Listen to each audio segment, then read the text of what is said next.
904 Pendolino společnosti České dráhy ze směru Pohoří pravidelný příjezd v 7 hodin 35 minut, který dále pokračuje ve směru Pardubice hlavní nádraží a Praha hlavní nádraží, pravidelný odjezd v 7 hodin 37 minut. Vozy první třídy jsou řazeny v zadní části vlaku.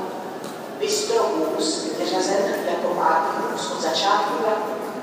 Uprostřed vlaku je řazen vůz pro přepravu cestujících na vozíku.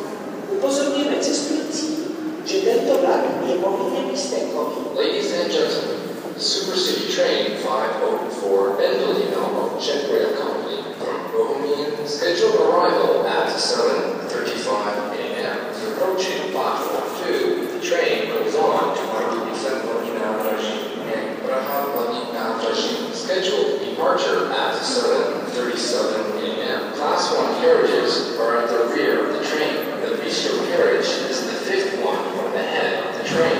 In the middle of the train, there is a carriage for wheelchair passengers. The transport is permitted upon obligatory